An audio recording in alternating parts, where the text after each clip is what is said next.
All right, well, this week we've got an I-85 matchup for you guys, another divisional matchup for the Falcons as they take on the Carolina Panthers on the road this week. Last week, the Falcons found their first win against the Minnesota Vikings, and this week the Carolina Panthers are still looking for their first win in their home opener.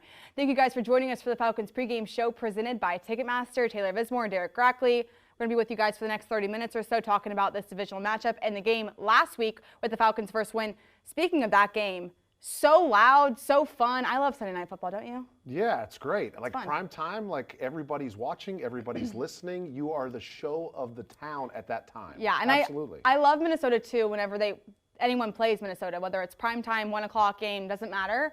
They are so loud. That fan base is crazy with the skull chants and the clapping. I'm all set on the skulls. I've heard enough from last week, but it was so loud. And then even when like J.J. McCarthy and their offense came out, you could hear JJ calling the play and riling everyone up, telling people to come in motion. It's crazy. Yeah, some of the teams out there, Minnesota I think falls into the category of like sneaky, great home field advantage. And what I mean by that is like when you think about the best home field advantages in the National Football League, a lot of people don't necessarily go right to Minnesota.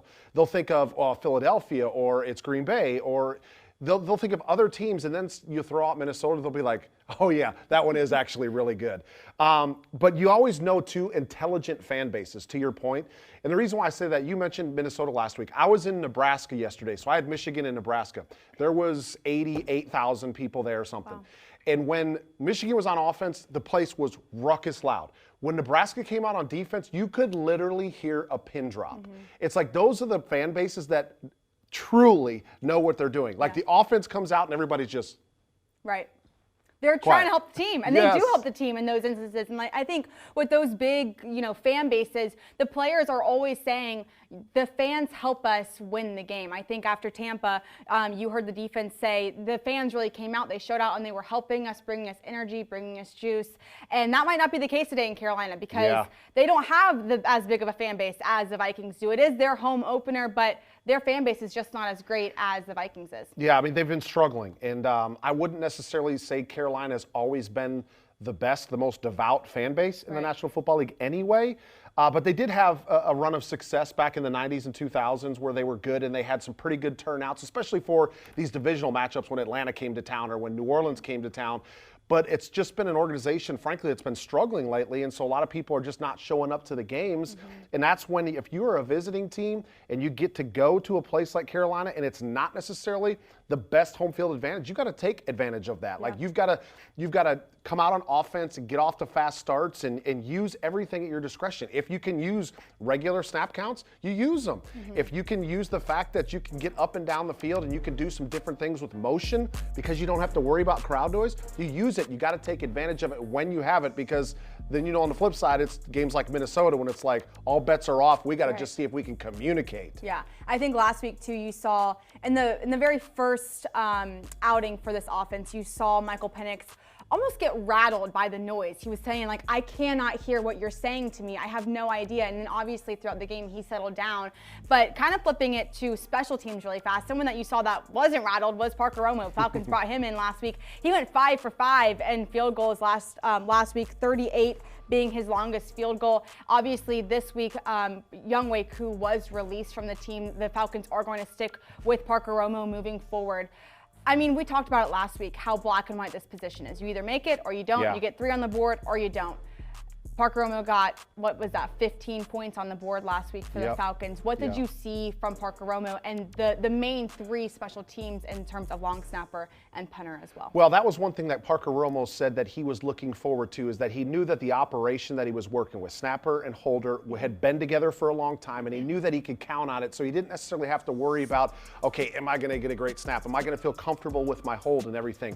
I think when you look at the Falcons organization keeping Younghoe Koo on the roster last week, even though he did not travel to the game, it was kind of a let's see what happens, right? Like if Parker Romo ends up struggling, if the moment ends up getting to him, remember, he played for Minnesota last year. So is it him coming back and feeling the nerves, or is it just because he's actually playing in a regular season game again, does the nerves get to him? And they saw the exact opposite from Parker Romo. 38, 29, 33, 33, 54, all good. And I talked about this on our podcast. this is going to kind of sound nerdy because I am a specialist, but the one thing I noticed, Taylor, is that when he kicked the ball, that ball got north. I mean, it got high immediately. Every single kick that he kicked, that ball was hitting the net like up above the, remember the first one went above the uprights, and they were thinking that maybe it was not going to be good because it was close, but once it goes above the uprights, it's no longer reviewable. Now it's just up to the officials in what they call.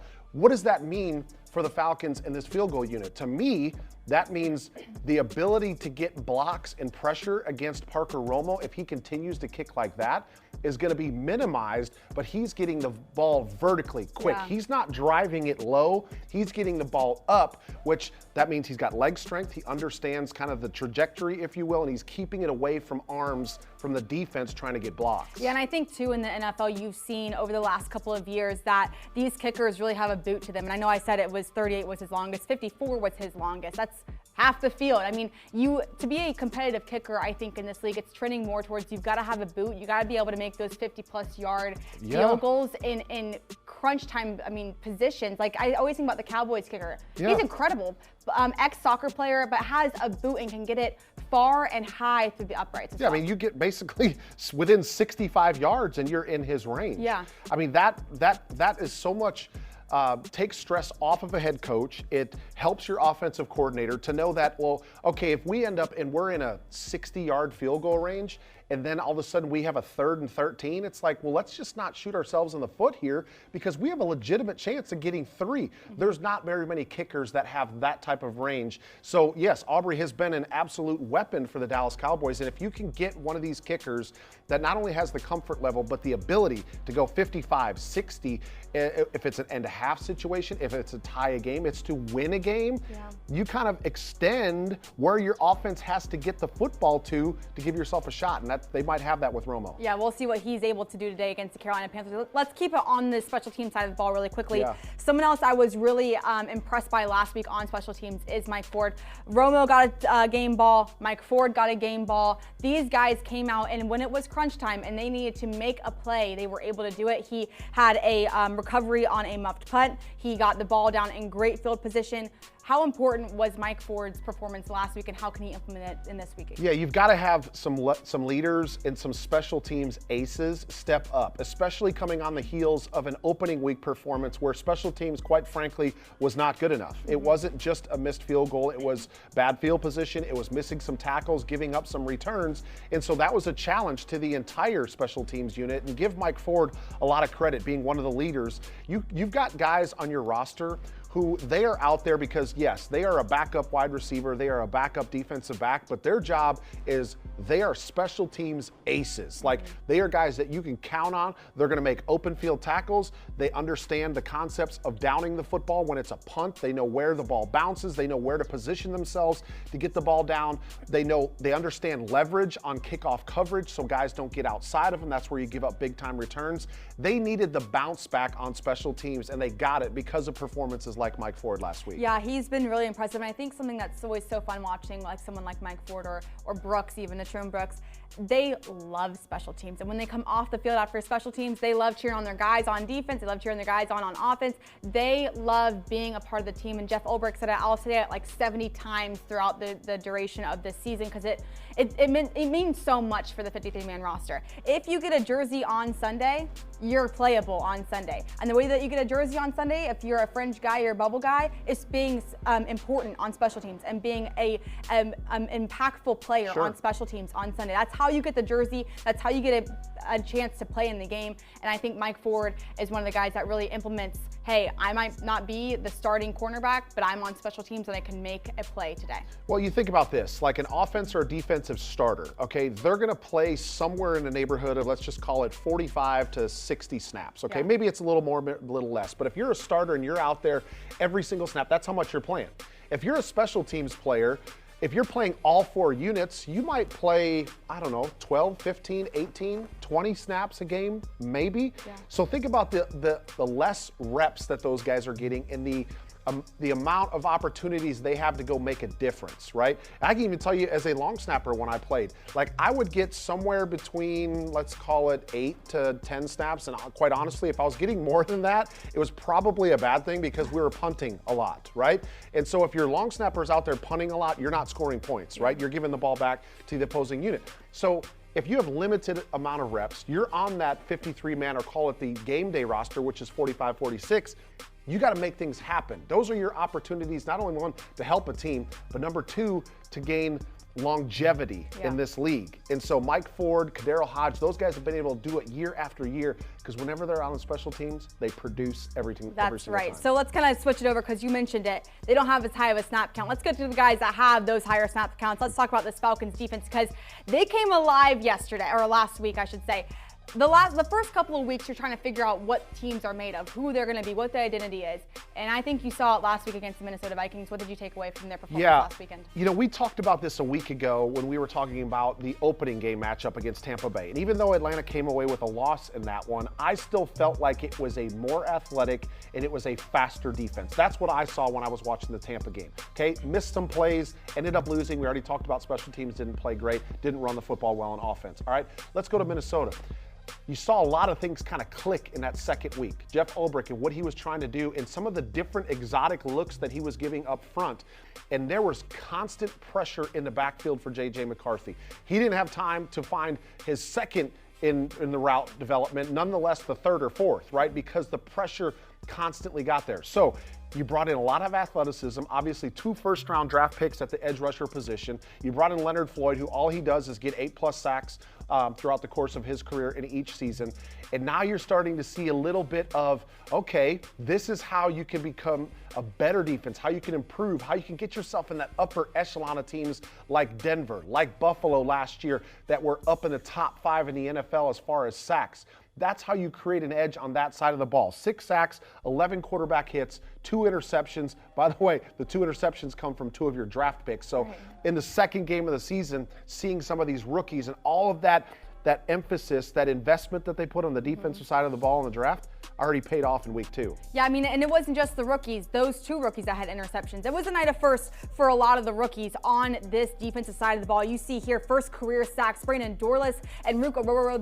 Those are 2 second-year guys coming in that didn't have a lot of starts last year, but now they're making huge impressions on this defense. James Pierce Jr., Jalen Walker, Billy Bowman Jr., Xavier Watts, and then, of course, Leonard Floyd with his first sack as a Falcon. So a night of firsts for everyone. It was firing on all cylinders. And I think what was so fun when you watched last week's game, if you watch our content that comes down through YouTube throughout the week, you saw Jesse Bates was mic'd up against the Tampa Bay Buccaneers, and he was really cheering on Xavier Watts, saying, "You're going to change the game. There's going to be a moment for you. You're going to get the interception." Did not come in week 1. Came in week 2, and it was an incredible interception. Even waved everyone goodbye in their own stand, said, "Bye, enjoy your ride home. I'll enjoy my plane ride home with this win under my belt." It was a big night for the rookies and even for the younger players as well. I remember seeing a video of him getting interviewed after the game, and he said he was kind of feeling himself a little bit, right? Because Xavier Watts is kind of like a low-key guy, right? You talk to him, and he doesn't necessarily have the most inflection in his voice. He's kind of a laid-back, student of the game, if you will. But he says, "Yeah, I was kind of feeling myself a little bit here." But you know what you mentioned, Taylor, the fact that he ended up, a rookie gets his interception. He gets an interception in his second regular season game. There are a lot of rookies that don't get an interception the entire season. Or if they do, it comes in like week 15.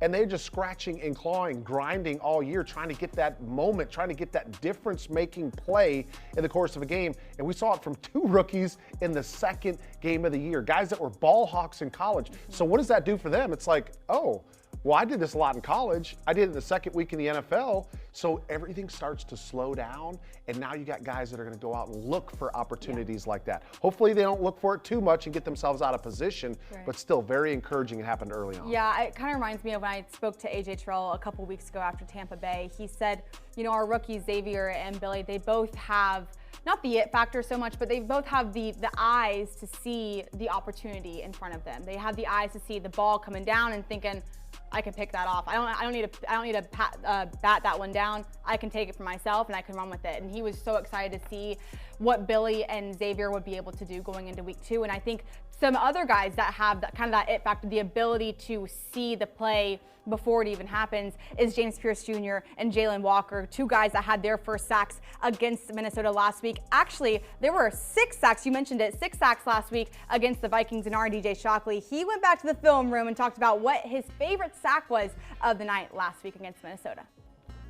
All right, thanks, guys. I got one of my favorite sacks from last week's game, and I'm talking about all 11 guys working on one accord to get to the quarterback, but also on the back end working together. Let's talk about it. This was a huge play in the ball game, and James Pierce, come on, he's a pretty big deal. Throwing a pretty big deal. And let's throw it up. Here's what happened. E.T. stunt. I love E.T. stunts because they make the offensive lineman think, and here's what's going to happen. All right, here's James Pierce. He's going to come around on the loop here on the E part of the stunt. And here's the defensive tackle who's going to replace where he's coming from. Same thing on the other side of the ball. You got Flo, he's going to come around, and he's going to run his portion of it. And you got Dorless, who's going to replace where Flo will come around, and he'll be the edge guy.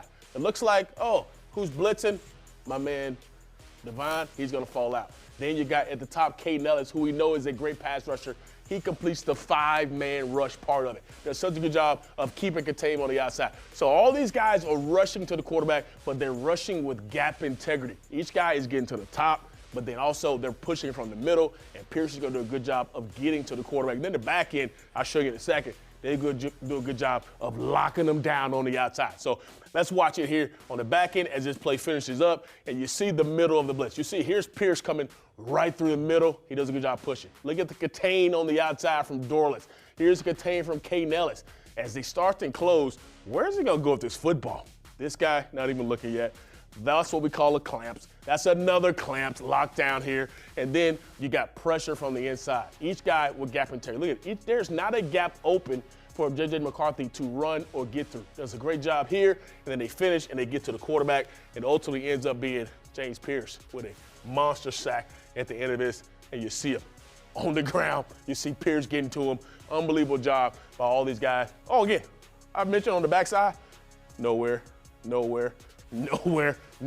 with the ball. I said all 11 guys have to do it to be able to get a sack. You see it here, all 11 guys doing their job, getting the quarterback on the ground. One of my favorite sacks from last week. And we know there was a lot of them, 6 sacks, but this first one was pretty sweet.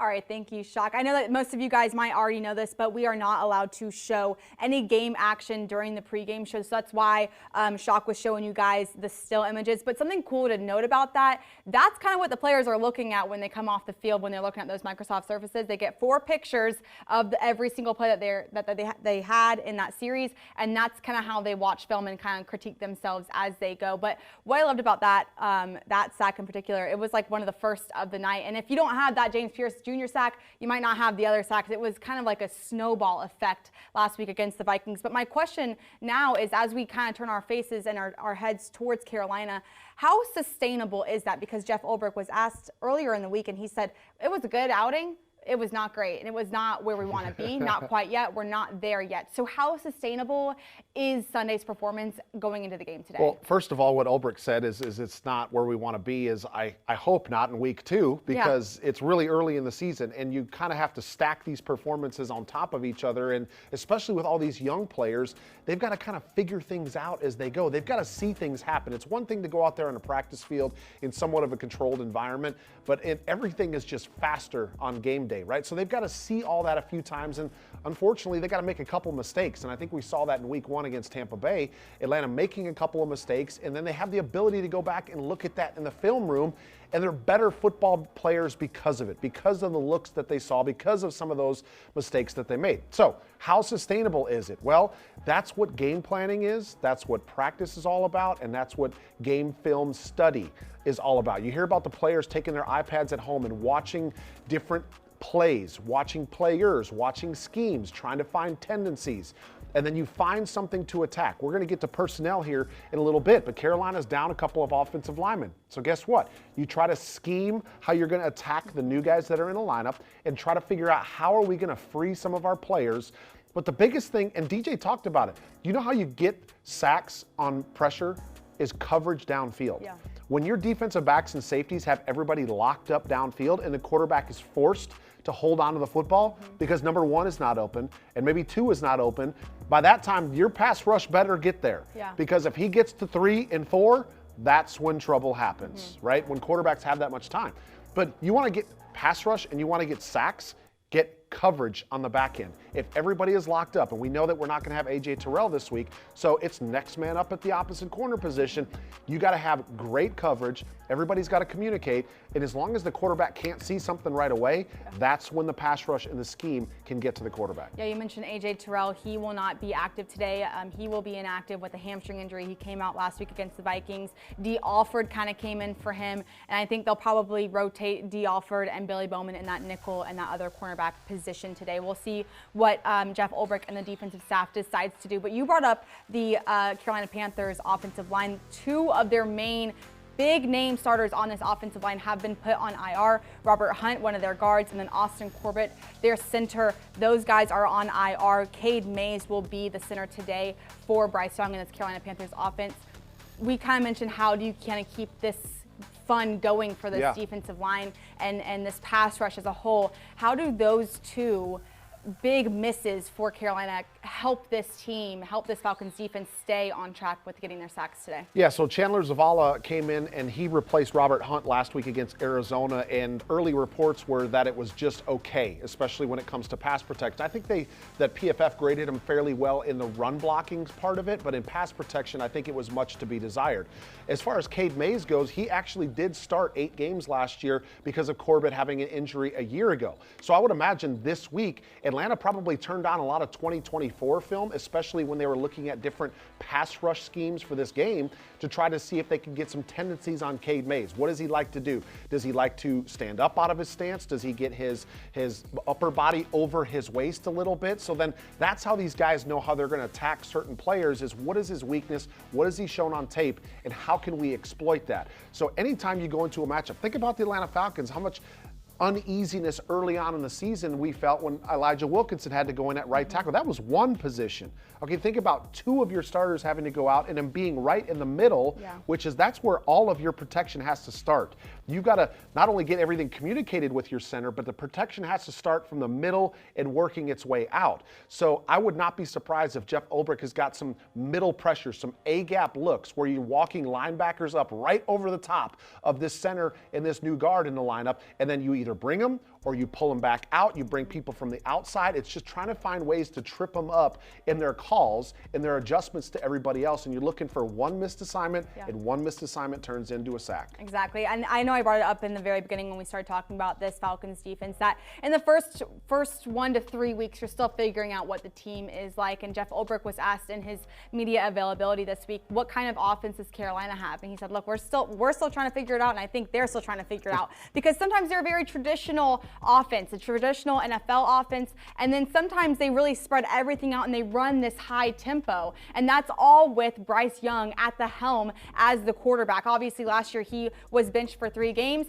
but then came back and something changed in him. And so going into now his, 3rd year now, what have you seen out of Bryce Young in the first 2 weeks of the 2025 season? Yeah, what's interesting is I went back and I looked at the first 2 games. Carolina's lost both their games. So I said, okay, what was it that got Carolina beat? Okay, how did they end up at 0-2? Because trust me, this is high level. This is what Atlanta did this week, is how did they lose? How can we attack it? The NFL is a copycat league, all right? If something did not work out for a team, let's try to find a way to exploit it. So let me tell you what didn't work out.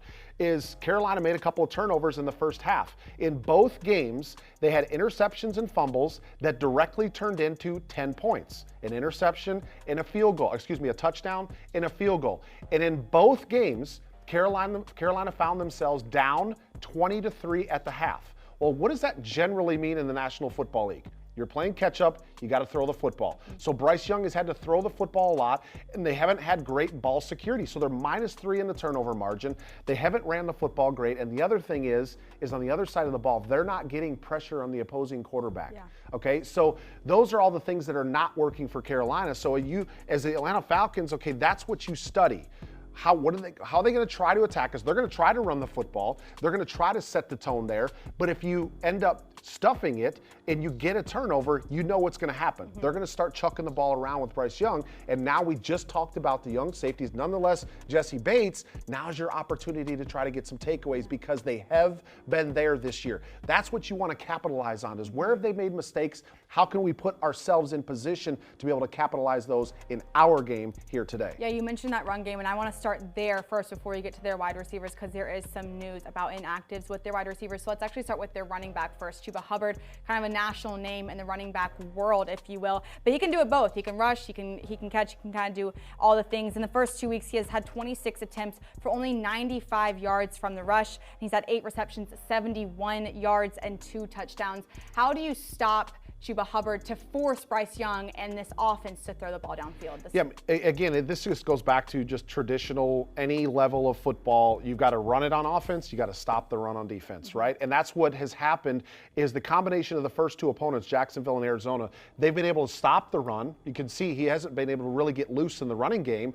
And then you force him to throw the football. The difference is with Chuba Hubbard is he is not Bijan Robinson, but he has got that ability to stay on the field and be a receiver in the pass game. I believe his 2 receiving touchdowns leads the team, as you see there at the bottom of the screen. So he is an impact in the passing game. But I still think, number one, you shut them down in the run game. You just don't want them ripping off 10, 12, 15, 20-yard runs and controlling the game there. That's how Atlanta was able to create the advantage last week against Minnesota, is they ran it all over. Yeah. And they were able to control the pace of the game. So you stop the run, but it doesn't end there with Hubbard because of his ability to catch the ball out of the backfield. So that's why I think you bring in guys like Divine Diablo, his ability to run sideline to sideline. He's not just a run-stuffing linebacker. He's somebody who can cover the back coming out of backfield. You got Caden Ellis. He can cover him coming out of the backfield. Those are the things that they're going to have to be on alert for today, but it starts back at traditional football. Stopping the run is first and foremost number 1 goal. Exactly, and I know that when we talked about the offensive line, or their weakened offensive line, we really talked about pass pro and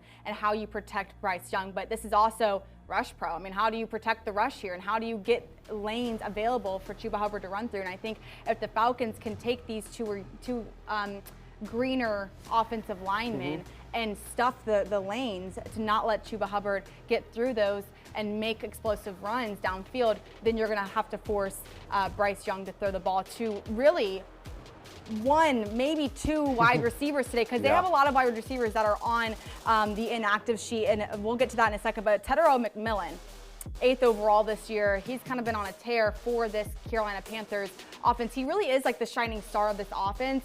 How do you stop Tetairoa from going out and being who he is? Yeah, I mean, this is where Atlanta knows that he's going to be the top target, right? Because we'll get to it in a minute, but Legette's not going to be playing in this game either. So it's like him and Hunter Renfrow are basically your 2 biggest threats. But this is the first-round pick. This is the guy that Carolina invested in because they truly believed not only his tape at the college level, but I'm sure what they were able to gather out of him from a personality standpoint, what motivates him, because to me, he was actually a little bit of a surprise that he got drafted as high as he did, but he's turned into being the focal point for this Carolina Panthers offense, and he has developed some kind of chemistry with Bryce Young early on in the game. I don't think he has warranted the fact that somebody's going to follow him around or everything has to, you got to roll safeties over the top of him. This is just, you got to have the right call, you got to communicate, and you got to be in great position with coverage. I think the other thing is, too, being smart with coverage. Like, let's not give up pass interference, defensive holding here against these guys, give them a bunch of free first downs. This is just play really good, sound defense because he's a good player. Yeah. But at the end of the day, he's still a rookie. Like, I don't think we're traveling people with him yet, right? He hasn't got to that level. But he's definitely put on notice that he's got the ability to make some plays. Definitely put on notice. He's had 11 receptions in his first 2 weeks, 168 yards, no touchdowns yet. So we'll see if that changes today. Let's go ahead and get to the inactives because, like I mentioned, a couple wide receivers for this Carolina offense are going to be out today, and Jimmy Horn and Xavier Legette, those guys will be out. And then if you look at the very bottom for the Panthers, those are 2 huge names for this Panthers defense, Patrick Jones II and Tershawn Wharton. Those guys will be inactive today. And then obviously on the Falcons side, A.J. Terrell is the big miss for the Falcons today with Casey Washington, the wide receiver, out as well for the second week in a row with a concussion. So let's kind of talk really quickly before we switch to Panthers defense about Xavier Legette and Jimmy Horn not being active today. How does that limit Bryce Young and the options that he has? You mentioned Hunter Renfrow. Where does he go today, and who is he looking for? Yeah, I mean, we talked about McMillan. You got Hunter Renfrow. Jatavian Sanders is you might end up seeing more plays go to the tight end position, right? If they just don't feel like they have the depth there. I mean, this happens everywhere. You just hope that it's not the same position group like it is, but everybody ends up getting banged up. This is why you build depth on NFL rosters, and this is why they always talk about next man up philosophy. So I don't want to sit here and say in this chair that, oh, because those 2 wide receivers out, Atlanta should shut this passing game down, because once you go into a game and you start thinking like that, that's when somebody that you don't even suspect comes out and they end up with like 6 catches for 91 yards and 2 touchdowns. And you kind of sit back and you're like, what just happened here? Yeah. Like, they had 2 guys that were out that we didn't expect this pass. You know what I'm saying? Like, you can't expect anything. You just go out and you play the game. You take it one game at a time. You don't play the players. You play the game, right? And you just react to what you see, and you go out and make plays. So that's one thing that I learned early on is, like, there are guys that don't get many opportunities, and when they do, they're looking to go make gangbusters. Like, I'm trying to stay on the roster here. Yeah, exactly. And if I have a great game, like, not only am I not going to get cut, but I'm not going to be inactive. I'm going to be up every week. Right. So these guys that are getting the opportunity, they're looking out to come make some plays today. Yeah, so we'll see if the Falcons cannot play the players, but can play the game. Carolina Panthers defense, though, they might have to play the player today, and that, of course, is Bijan Robinson out of Texas. I mean, he had a monster game last week against the Minnesota Vikings. And look, Raheem Morris said in the locker room after the win, they wanted to see a run game. We gave him a run game, and that's exactly what the Falcons did. I mean, everyone knows how explosive Robinson is in the backfield, but what did you see out of him last week, and how impressed were you walking away from week 2? I'm always impressed when I watch this young man play. Always. Like, he does something every single game that I'm like, oh my goodness, that's just different, okay? But listen, and I'm sure Bijan Robinson will tell you this too, that this happened, like his performance happened as Algiers as well, because the offensive line responded to the challenge. Yeah.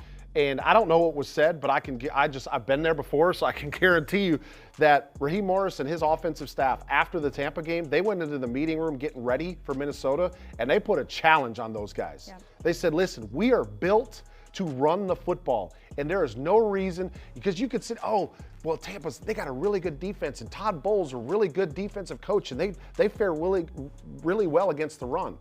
You know what those are?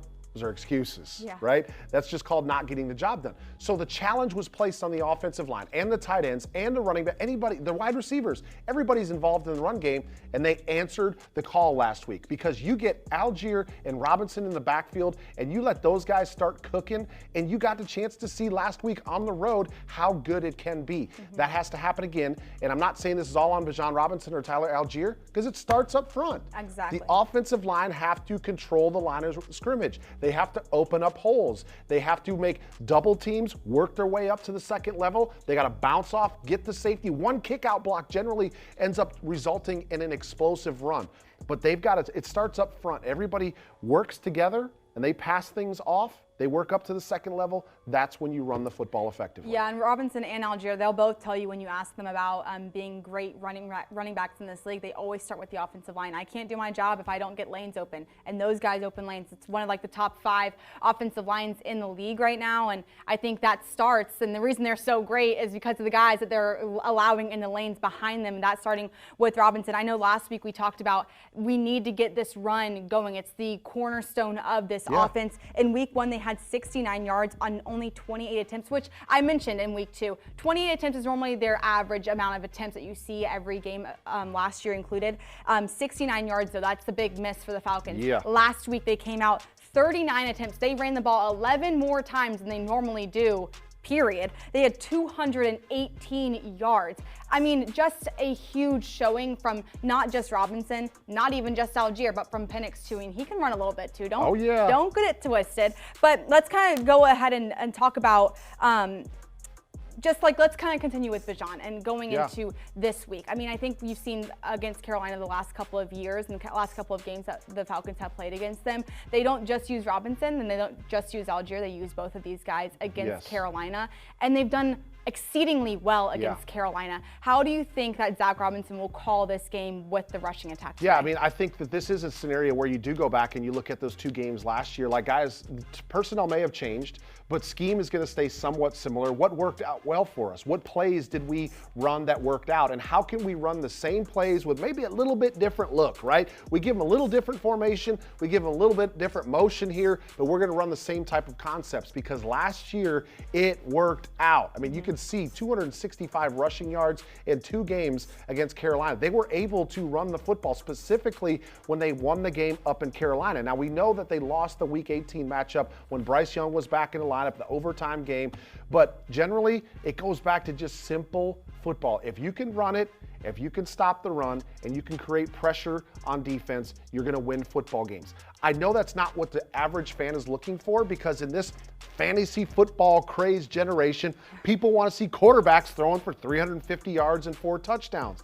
Well, sometimes that happens if teams are stopping the run and you're forced to do that, but then that's where you get the turnovers. But we got a chance to see last week what happens. Atlanta does those 3 things well: run the football, stop the run on the defensive side of the ball, and earn the right to rush the passer. Atlanta last week earned the right to rush the passer. That's got to be the similar recipe for success in this game. Run it, stop the run, earn the right to create pressure on the quarterback. Yeah, Zach Robinson was asked earlier this week in his availability what it's like to have 2 guys in the backfield that can really run the rock well, and he said it's the most comforting feeling for an offensive coordinator. It's also a quarterback's best friend when you don't have anything and you're like, here, just take it, go and do something with it, and get 6 yards on the board for this team. He says it's the most comforting feeling as an offensive coordinator just to say, you know what, just give it to Algier, just give it to Robinson. I don't care, just run that thing. And it was funny because earlier after the game on Sunday night, Michael Penix was asked about Bijan Robinson and what kind of player he is, and he and Raheem Morris had a couple things to say about who the player of Bijan is. Man, he is who everybody say he is. I feel like he's the best running back in this league, and he shows it each and every day, not just on Sundays, but on Monday, Tuesday, Wednesday, all the way throughout the week. You know, he shows it each and every day, the way that he practices, you know, the mentality that he has. You know, you can tell he loves this game, and he loves his players, he loves his team. So it's great to be able to have somebody like that. And like I said, man, he helped us win the football game, so it means a lot to have somebody like him. Do you think Bijan's one of the best or one of the best players in football? There ain't no doubt about it. He's definitely the best player in football, like in my head. I don't care. He's unbelievable. Like, I love the kid. I love everything about him. I love watching him with the ball. I love his confidence. I love his demeanor. I love his mindset. I love the leadership. I love everything about him. And, like, you know, it is what it is. I love the kid. All right, well, it wasn't just Penix and head coach Raheem Morris. It was Saquon Barkley, too. He said, there's nobody who can cut like Bijan in the league. I love myself. I have great cuts, but there's just nobody that can do it like him. Let me ask you this. Let me put you on the hot seat really fast, because Penix said he's the best running back in the league.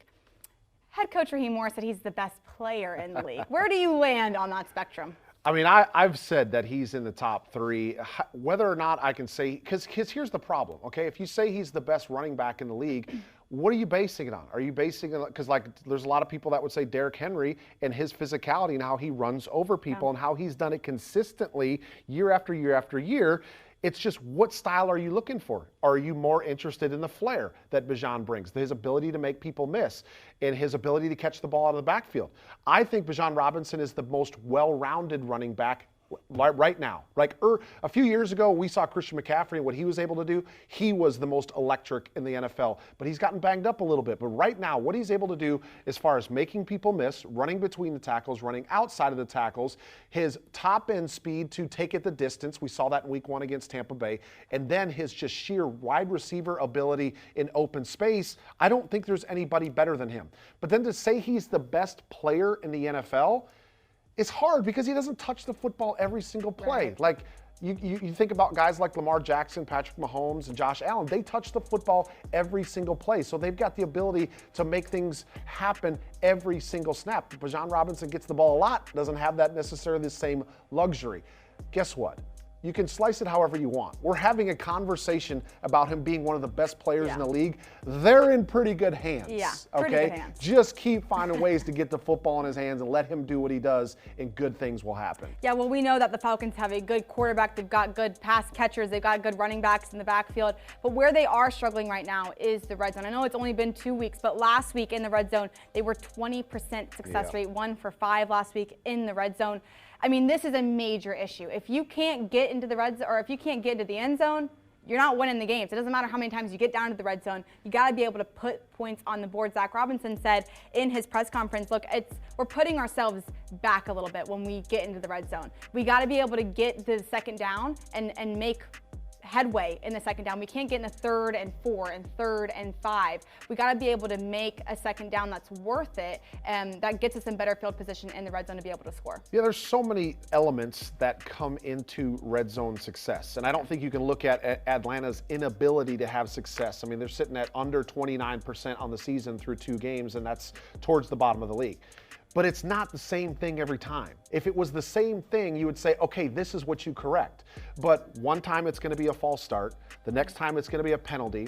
The next time it's going to be a dropped pass. The next time it's going to be a missed adjustment on a route. The next time it's going to be a good defensive play, right? So things happen in the red zone, and it's difficult because the field gets compressed, right? So just think about the defensive backs. They know that they've got the end zone and the back end line to their advantage. So they're not backpedaling.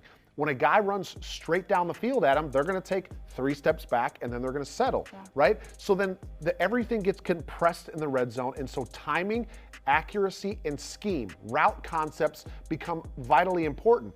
But all of that can be great, and you can end up running a play, but if you get called for a holding penalty, guess what? You're backed up, you got to redo it, and now things are even more difficult. Or if you run one route that's 1 yard shy and you don't get the right mesh, then that could cause an incomplete pass, and now you're kicking a field goal. There's so many things that have to work together to have red zone success, and everything is just not hitting on all cylinders right now for Atlanta. Yeah, red zone is a lot more difficult than it looks on paper. I understand that, but at least Zach Robinson knows entering week 3, this is a problem. We got to figure out how to fix this going in against the Carolina Panthers. We got about 3 more minutes left in the show today, so let's go ahead and get to the keys to the game presented by Wells Fargo. You've got 3. I got my preference. Go ahead with your first one. You do have a preference? I do have a preference. Okay, good. All right. Well, my first key of the game is going to be consistency, okay? And here's what I mean by this. This is something I've actually been thinking about all week, is in order to win in the NFL every week, and not every week, but because nobody goes 17-0, but we saw a really good performance from Atlanta last week. It needs to be strung together week after week. You got to start stacking these positive performances. Now, what I mean is this game against Carolina is not going to look exactly like Minnesota, but if you can run the football, and it doesn't have to be the same amount of yards, but can you run the football? Can you get turnovers? Can you limit turnovers, not have any turnovers? You're smart. Ball security is great. Can you continue to create pressure on defense? Can you communicate? Like, all these things have to start stacking together. And if not, what happens is you end up on this roller coaster throughout the course of the season. And it's 2 wins, loss, win, 2 losses. And then all of a sudden you look up and you're fighting against the odds to get in the postseason. Well, you know what helps that is going into each game having this consistent mindset that we're going to build off of last week's performance. We're not going to take a step back. Yeah. So this is more of an overall concept of stacking positive performances together and not being on this roller coaster. All right, let's see if they can do that today. Key 2 real quick. Yeah, we're running the football. We got to continue to run the football. We saw that, and this could be a key for me every single week, but I think this offense goes how the running game goes. Michael Penix is going to go how this run game goes. Again, this is on the shoulders of the offensive line. You got to move, and you've got a big defensive tackle in Derek Brown that is a problem. Okay, he is one of the best in the league, one of the strongest in the league, but you've got to find a way to continue to have success running the football. No balls on the ground. Okay, run the football. That will set everything else up for the defense. All right, third and final key of the day today. Constant pressure on the defensive side of the ball. Continue to find ways to get after Bryce Young. It was a great start from what we saw and what we're looking forward to for the rest of the season. Last week against Minnesota, again, consistency. Can we do it another week in a row? We'll see if we can get that done today as the Falcons take on the Carolina Panthers. My preference of the game, I'm going to say it really fast. I know that we talked about Bijan Robinson left and right. Everyone's talking about Bijan in the league just in general.